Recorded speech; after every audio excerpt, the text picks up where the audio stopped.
끝부분인데요. 자녀들아. 여기서 자 1절만 읽어보겠어요. 시작. 자녀들아 주 안에서 너의 부모를 순종하라. 이것이 어떻게 됐다고요? 옳으니라 그랬어요. 여기서 제가 4가지만 말씀을 간단하게 드릴게요. 첫째는 먼저 자녀들아라고 말씀하셨어요. children, 자녀들아. 이 세상에서 자녀가 아닌 사람이 어디 있겠습니까? 부모의 도움 없이 태어난 사람이 어디 있겠어요? 나이가 어리든 90살이 된 노모든 우리 모두는 누군가의 자녀가 되는 거예요. 혹시 나는 나이가 많이 먹었으니까 부모가 없어 라고 하는 분도 있을지 모르겠습니다만, 그러나 우리는 나이가 아무리 많이 먹어도요, 그 부모 도움으로 세상에 태어난 것이고요. 그리고 그 부모 앞에 우리는 자녀가 되는 것입니다. 본문에서 자녀들아라고 하는 것은 세상에 태어난 모든 사람들을 대상으로 하는 이야기예요. 너의 자녀들아.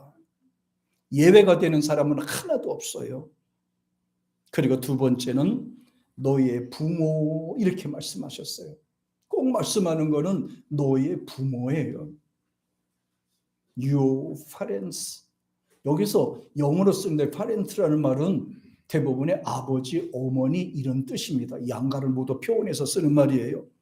다른 사람의 부모를 부모라고 하는 것이 아니고 다른 사람의 부모를 잘 모시라고 하는 것도 아니에요. 나를 낳아주신 부모를 공경하고 소중하게 생각하라는 거지. 부모님이 나를 위해 얼마나 고생하셨어요. 얼마나 많은 것을 우리를 위해서 헌신하고 노력하셨습니까? 어떤 사람들은 자기 집에서는 부모한테 개떡처럼 개떡같이 생각하면서 다른 사람의 부모를 그렇게 끔찍이 또 순종하고 섬기는 사람도 있다고 합니다. 그거는 잘못된 겁니다. 낳아주신 부모를 소홀히 하면서 무슨 다른 사람을 공경하겠어요. 네. 재무부도 보시지 못하면서 남의 부모를 잘 모신다, 잘해드린다, 말도 안 되는 말입니다. 요한일서 4장 20절에 보면 이런 말씀이 있습니다. 같이 한번 시작. 누구든지 하나님을 사랑하노라 하고 그 형제를 미워하는 이는 거짓말하는 자니 보신 바 그 형제를 사랑치 아니하는 자가 보지 못하는 하나님을 사랑할 수 없느니라. 이렇게 나와 있습니다. 매일 한 집에 살면서 한 상에서 밥을 먹으면서 부모를 사랑하지 못하면서 어떻게 남을 사랑한다고 하겠습니까? 더욱 나아가서는 보이는 부모도 못 섬기면서 어떻게 보이지 않는 하나님을 섬긴다고 하겠습니까? 예수님도 세상에 계시면서 이렇게 살아가는 유대인들을 매우 호통치고 야단치셨어요. 자기 부모에게 함부로 했습니다. 부모에게는 멸시합니다. 경제력이 없고 늙은 부모에게 용돈도 생활비도 제대로 드리지도 않습니다. 생신이나 명절에 음식 대접 한 번 하지도 않습니다. 그렇게 하면서 하나님을 잘 믿는다고 하나님 한다면 하나님이 좋아하겠습니까? 하나님은 이런 거를 싫어하셨어요. 그런데 유대인들은 장로의 유전 법칙을 따라서 부모한테 소홀히 하면서 교회 와서 예배 한 번 드린다고 다 용서받는다라고 착각하고 살고 있었단 얘기예요. 그 말이 마태복음 15장에 보면 고르반이라는 유전이었어요. 고르반이라는 거예요. 의무를 감당하지 않으면서 어쩌다 무슨 교회 와서 회개한다고 용서한다고 그것이 다 해결이 되겠습니까? 부모에게 해드릴 것은 하지 않고 하나님 앞에 눈물 흘리며 용서 구한다고 그것이 용서가 되겠습니까? 이렇게 못된 사람들이 이런 제도를 악용해서 고의적으로 부모를 멸시하는 경향이 있었습니다. 그러면서 하나님에게 다 드렸기 때문에 부모에게 드릴 게 없다고 핑계대고 변명을 했던 것이지요. 예수님은 이런 유선자들을 책망하셨습니다. 고르반.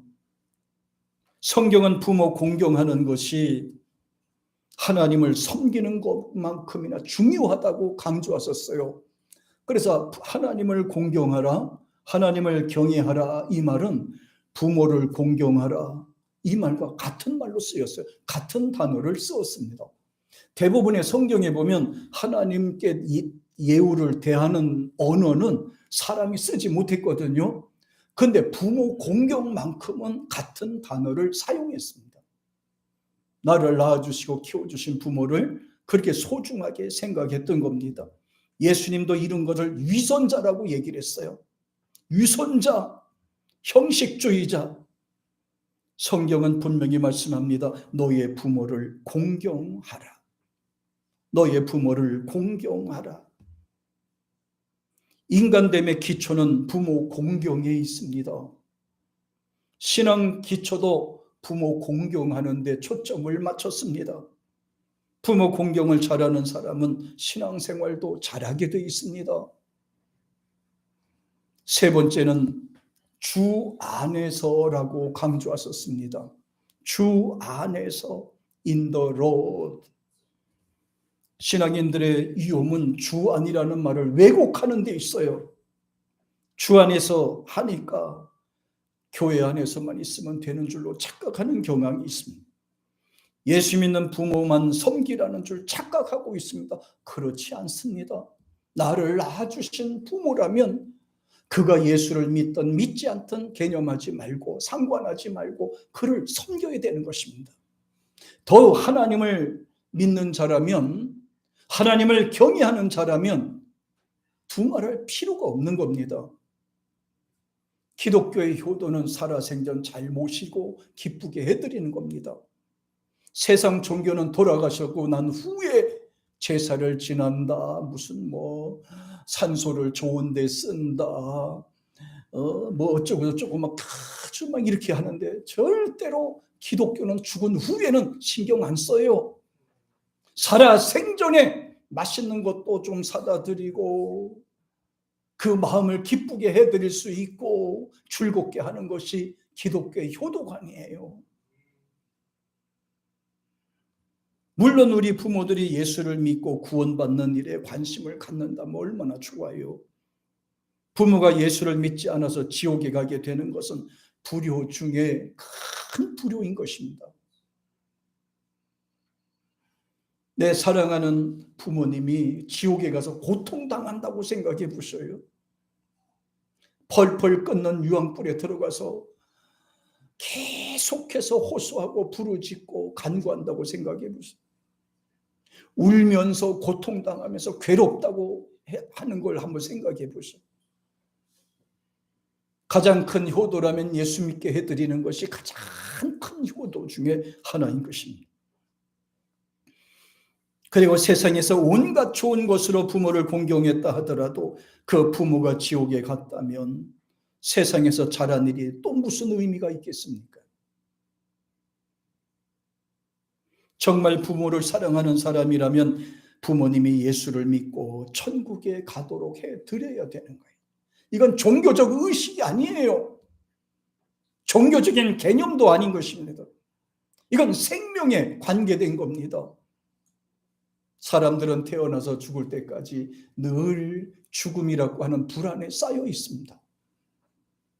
그 세상을 떠나게 될 때는 혼자 간다는 생각으로 두려움에 쌓여 있어요. 걱정합니다. 염려합니다. 공포에 쌓여 있습니다. 죽는 것을 겁을 내고 있습니다. 그런데 예수 믿고 천국에 간다, 좋은 데 간다, 천사들이 데리러 온다, 얼마나 큰 위로가 되겠습니까? 내가 먼저 천국에 가 있을게, 천천히들 잘 와라, 이렇게 가면 얼마나 멋있습니까? 나 혼자 간다, 내가 힘들다, 나 지금 죽는 것 같아, 고통스럽게 하다가 세상을 떠나는 모습을 보세요. 얼마나 힘들었으면 천국의 개념이 없고 믿지 않는 분들 돌아가실 때 보면 죽지 않기 위해서 후벼 파서 손톱이 까지고 살에 피멍이 들고 얼마나 힘들어 하겠습니까? 우리는 부모들의 그 영을 구원하기 위해서 언제나 기도하고 최선을 다해야 됩니다. 우리가 해야 할 일은 이 땅에 사시는 동안 잘 모시는 거예요. 잘 해드리는 겁니다. 잘 한다는 것은 잘한다는 것은 편하게 해드리는, 기쁘게 해드리는 거, 즐겁게 해드리는 거예요. 즐겁게 해드리는. 부모님한테 받은 관심과 사랑을 계수하지 마세요. 저도 그랬었습니다. 부모님이 나에게 해준 게 뭐 있냐고 아버지한테 따졌던 적도 있었습니다. 아버지가 나한테 해준 게 뭐가 있냐고. 어렸을 때 버리고 나갔지 않냐고. 그러나 철이 들고 난 후에 보니까 내가 어리석었었습니다. 살아계신 것만 해도 감사했고 그냥 옆에 계신 것만 해도 감사했더라는 거예요. 그게 부모라는 존재입니다. 부모라는 존재입니다. 주 안에서 주의 이름으로 주를 섬기는 것, 이것이 중요한 것입니다. 주를 사랑하는 사람으로 부모님을 모시는 거예요. 마음과 뜻과 정성을 다해서 말이지요. 쉽게 말하면 부모님을 하나님 모시듯 하라고 강조하신 거예요. 내 방법이 아니에요. 부모님이 원하는 방법대로 말이죠. 대부분의 부모님을 생각할 때 보면 다 자기 방법으로 해요. 엄마 이렇게 하지 마, 저렇게 하지 마. 계속 이걸 먹어야 되겠죠. 나쁘게 이렇게 합니다. 사실 부모님의 습관과 그 태생을 보면 안 좋은 거 하는 것도 많아요. 그러나 좋은 방법으로 설명할 수 있겠죠. 말 한마디로 해서 부모님의 가슴에 한을 맺혀드리는 것은 절대 좋은 것은 아닌 것입니다. 아무리 좋은 방법이라 하더라도 말이죠. 주 안에서 순종하라, 이 말씀을 강조하셨어요. 주 안에서, 주 밖이 아니라 주 안에서 말이에요.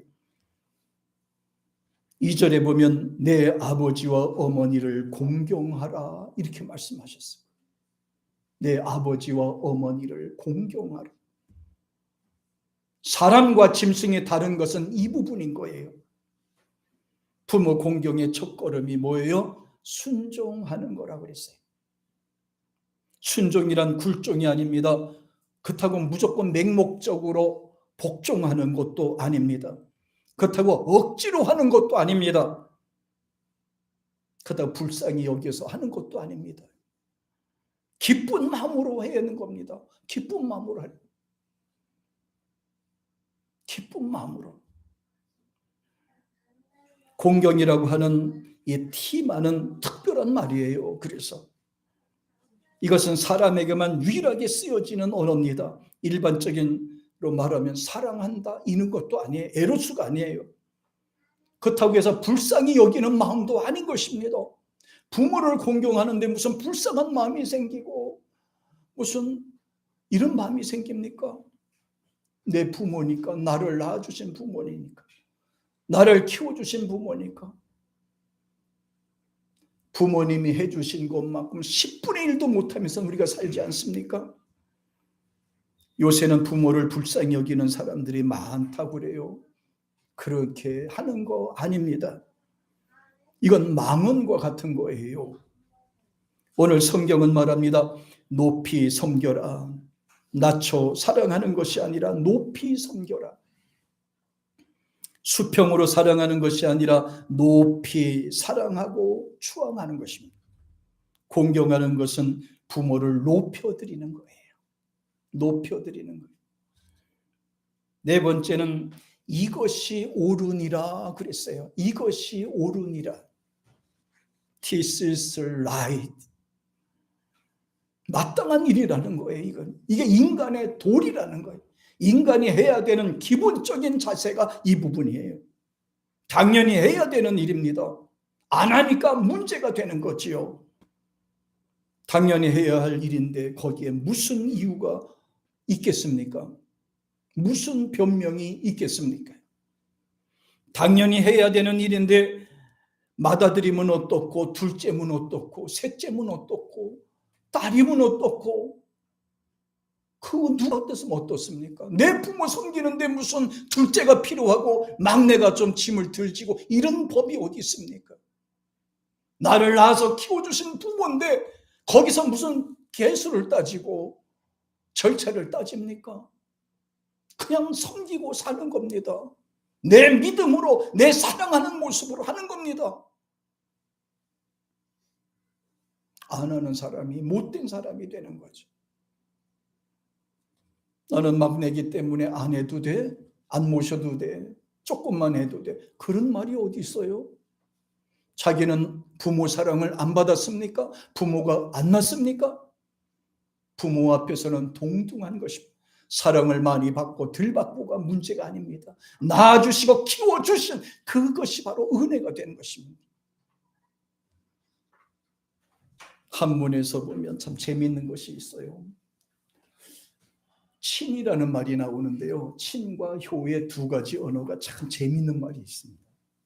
친은 친할 친자이고 나무 위에서 바라보는 모습이고, 효자는 아들이 지게 위해 어버이를 업고 어머니를 업고 가는 모습을 효자라고 이렇게 부른다고 그래요. 어느 날 이제 아버지도 일찍 돌아가시고 앞도 제일 못 보시고 걷지도 못하고 하시는 그런 노무가 장가도 안 간 노총각 아들을 데리고 뭐라 그래요, 모자 사이로 살고 있었어요. 그러니까 아들이 늘 어머니를 챙겨줍니다. 또 시골이다 보니까 또 산에 가서 나무를 베다가 장작을 패서 이제 5일장이 열리니까, 5일장이 열릴 때는 거기서 막 2km, 3km 걸어가서 그 장작을 팔고 양식을 사오는 경향이 많았습니다. 마찬가지로 어느 날 아들은 얘기합니다. 어머니, 저 위에 밥상에 해놨으니까 그 점심 때 내가 늦게 오더라도 그거 드세요. 나 시장에 갔다 올게요. 그리고서는 밖에 나가서 지게다가 장작을 이렇게 쌓아서 올려놓고 그를 지고 갑니다. 시장에 갑니다. 시장으로 한참 갑니다. 근데 점심때가 돼도 아들이 안 와요. 밥을 혼자 먹으려고 그러니까 걸려서 못 먹겠어요. 내가 어찌고 혼자 밥 먹고 앉았냐. 아들이 시장에 가서 굶고 있는 걸 생각하니까 밥 생각이 안 나는 거예요. 그래 점심때가 훨씬 지났는데도 안 와서 할 수 없이 밖에 나와서, 앞은 멀리도 잘 안 보이는데 지팡이를 짚고 멀리 보이는 그 언덕에 갑니다. 그냥 한 발자국 두 발자국 지팡이 짚고 올라갑니다. 올라가서 멀리 내려다보니까 다른 사람들은 오는데 아들이 안 보여요. 아무리 기다려도 아들이 안 보입니다. 그래서 이 옆에 있는 나무에 거기 간신히 붙잡고 나무에 이렇게 기대서 내려다봐요. 그래도 아들이 안 와요. 한참을 기다리는데 저 멀찌감치 아들 같은 사람이 터덜터덜 올라오는 것이 보입니다. 저게 혹시 내 아들인가? 좋아하면서 봅니다. 그때 아들이 가까이 오니까 진짜 아들이에요. 그래서 친이라고 하는 거는 나무 위에 기대고 아들을 바라보다에서 생긴 것이 친자래요. 얼마나 그리웠고 얼마나 보고 싶었으면. 이게 친이 들어가니까 아버지가 들어가서 친, 엄마가 들어가면 친. 그래서 대부분의 한자에서는 부친, 모친이라고 불러요. 부친, 모친. 근데 여기서 놀라운 것이 하나가 있습니다. 부친, 모친은요, 그냥 낫다고 친해지는 것이 아니고, 이렇게 자식이 부모를 사랑하는 마음, 부모가 자식을 사랑하는 마음이 있을 때 부친이 되고 모친이 되는 겁니다. 우리 아이들은 나를 그만큼 친하게 생각할까? 나를 그렇게 존경하는 모습으로 바라볼까? 그러면 나를 친부라고, 아버지라고 부를 자격이 있는 거고, 그냥 형식적으로 한다면 나는 부친이라고 부를 자격이 없는 것입니다. 부친과 모친은 아무나 불러주는 것이 아니에요. 가까이 했을 때요, 사랑하는 마음이 있었을 때요, 그리운 마음이 있었을 때 부친도 되고 모친도 되는 것입니다. 그런데 보세요. 엄마 가시지요. 얼마나 배고팠어요. 왜 이렇게 나가서 기다리세요. 다리도 아픈데 빨리 집에 가십시다. 근데 노모가 지팡이를 쥐고 갈라 그리는데 다리가 말을 안 듣고 잘 못 보니까 못 걸어요. 한 발자국, 두 발자국, 한 발자국, 두 발자국 그래요. 그러니까 아들이 옆에 있다가 그래요. 엄마 왜 나와서 고생하세요? 엄마 잠깐 계세요. 지게를 옆에 내려놓고 엄마 내가 지게다가 얹어드릴 테니까 내가 얻고 갈게요. 야 힘들잖아. 아니 괜찮아요. 난 아직 젊으니까. 그래서 나이 먹은 어머니를 지게 위에다가 이렇게 밑에 받쳐놓고 이렇게 붙잡고 계세요. 그리고 어머니를 이렇게 지게다 치고 갑니다. 지게를 지고 갑니다. 그게 바로 효자요. 능력이 없는 부모, 아버지, 어머니, 근력이 없는 아버지, 어머니, 재정 권력이 권세가 없는 엄마, 아버지, 앞도 잘 보지도 못하는 엄마, 아버지 등에 지고 집으로 가는 것입니다. 이게 효도할 효자인 거예요. 아무렇게나 다 효도되는 거 아니에요. 한 가지 충격적인 말씀 드려볼까요? 10사람이면 10사람 다 요양원에 가기 직전에 집에 있기를 원한대요. 아무리 좋은 환경과 여건이 있어도요, 요양보다는 집이 좋대요. 그러나 자녀들은 모시기 힘들잖아요. 직장에도 가고 어디도 가고. 그런데 자식이 몇 명씩 되면서 어떻게 부모 하나를 못 모신답니까? 요양원에 가면은 간호사도 있고 먹을 것도 주고 놀아주고 다 해줘. 그렇다고 부모가 진짜 행복한 줄 아십니까? 착각하지 마세요. 10사람 중에 9명은 못해줘도 괜찮아, 어려워도 괜찮아, 그냥 집에서 너희도 얼굴만 보는 것만 해도 좋다고 안 되잖아요. 효자, 효녀라는 것은 얻고 다니는 거예요. 부모를 얻고 다니는 거예요. 내가 불편해도, 내가 힘들어도, 내가 어려워도 부모에 대한 그 짐을 지고 가는 겁니다. 그래서 이게 효자는, 효부는, 효녀는 아무나 되는 게 아니에요. 아무나 되는 게 아니에요. 나이 들어도 어머니가 옆에 있어야 내 마음이 편하고, 내 손으로 해드려야 내가 편하고 내가 기쁘고, 이런 마음이 있어야 되는 거란 말이에요. 자, 근데 또 보세요. 이 부모 공경이라는 것은 사람한테만 있는 게 아니에요. 원숭이 세계도 있어요. 어떤 동물학자가 이 원숭이의 그 모성, 부성 본능을 확인하기 위해서 실험했대요. 이만한 통에다가 밑에다 불을 떼요. 그래 놓고 거기다가 이제 원숭이 아버지, 원숭이 어머니, 원숭이 아들 그 안에다가 같이 집어넣대. 그러니까 밑에서 불을 막 떼는 거예요. 그러니까 점차 처음에는 괜찮았는데 밑에서 불을 막 떼니까 뜨거워지는 거 아니에요. 그러니까 막 원숭이들이 팔팔 뛰는 거예요. 막 소리지고 야단치는 거예요. 조금 있더니 아버지 원숭이가요, 딱 보더니 능력이 없는 아들을 딱 잡아가지고 밑에다 딱 깔아놓고 그 위에 올라서 있더래.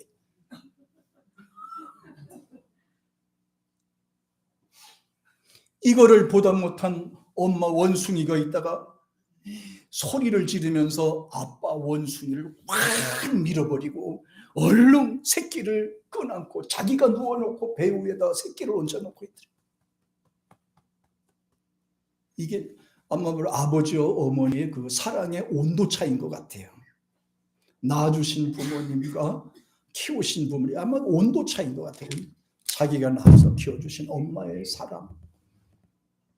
아마 우리는 그 엄마의 사랑을 받고 여기까지 왔습니다. 그리고 그 사랑을 자녀들에게 베풀면서 우리는 살게 된 것입니다. 빅토르 위고의 소설 가운데서 92에 나오는 이야기인데요. 어떤 부대에서 이동하면서 숲속을 지나다가 그냥 굶주려서 지친 어떤 여자분이 새 아이를 데리고 길가에 쓰러져 있는 것을 보았습니다. 너무나 배가 고파서 아이들이 쓰러져 있는 그의 모습을 보고 그 중에서 병사 하나가 상사한테 부탁해서 빵을 달라고 그래놓고 그거를 이렇게 던져줬어요. 그랬더니 그 어머니는 지체 없이 그 빵을 얼렁 주워서 그걸 세 동가리로 나눠요. 세 동가리로 나눠서 큰아들, 둘째, 셋째 아들에게 주는 겁니다. 그리고 그걸 받아 먹으면서 너무 좋아하는 거예요. 그러자 그 빵을 던져준 그 병사가 있다가 상사한테 이야기합니다. 저 여자는 배도 고프지 않는가 봐. 저 여자는 배도 고프지 않는가 보죠? 애들한테 다 주는 걸 보니. 그러자 상사가 이야기합니다. 이 사람아, 그게 아니잖아. 어머니이기 때문에 가능한 거야.